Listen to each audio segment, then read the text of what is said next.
আসসালামু আলাইকুম রহমতুল্লাহি ওবারাকাতু।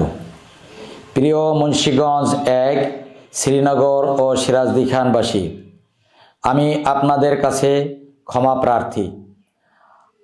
আসন্ন ত্রয়োদশ জাতীয় সংসদ নির্বাচনে আমি দাঁড়িপাল্লা প্রতীকের এমপি পদপ্রার্থী। সময় সংকীর্ণতা, বিশাল এলাকা, দুর্গম পথ, যাতায়াত ব্যবস্থার অপ্রতুলতা, সার্বিক বিবেচনায় আপনাদের সকলের কাছে পৌঁছা আমার পক্ষে সম্ভব হয় নাই।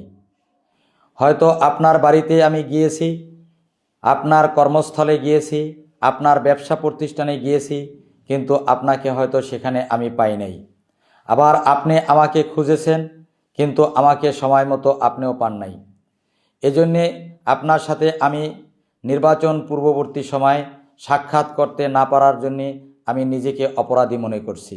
আমার এই অনিচ্ছাকৃত অপরাধকে মার্জনা করে আগামী জাতীয় সংসদ নির্বাচনে আমার প্রতীক দাঁড়িপাল্লা প্রতীককে বিজয়ী করার ক্ষেত্রে আপনারা কার্পণ্য করবেন না। আপনারা আমাকে বিজয়ী করে আপনাদের সেবা, আপনাদের খেদমত এবং আপনাদের এই এলাকার উন্নয়নের অংশীদার হওয়ার জন্য আপনারা আমাকে বেছে নেবেন। দাঁড়িপাল্লা প্রতীককে আপনারা বেছে নেবেন, দাঁড়িপাল্লা প্রতীককে আপনারা বিজয়ী করবেন, সে আশাবাদ ব্যক্ত করছি।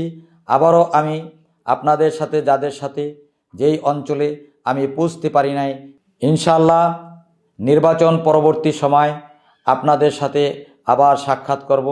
আমরা একই এলাকায় থাকব। আপনাদের আশু সমস্যা আমি শুনব, আপনাদের সাথে মিলেমিশে আমার সকল কার্যক্রম পরিচালনা করব। আপনাদেরকে ধন্যবাদ জানাচ্ছি। আগামী জাতীয় সংসদ নির্বাচন সুন্দর এবং সুষ্ঠুভাবে অনুষ্ঠানের সহযোগিতা কামনা করে বিদায় নিচ্ছি।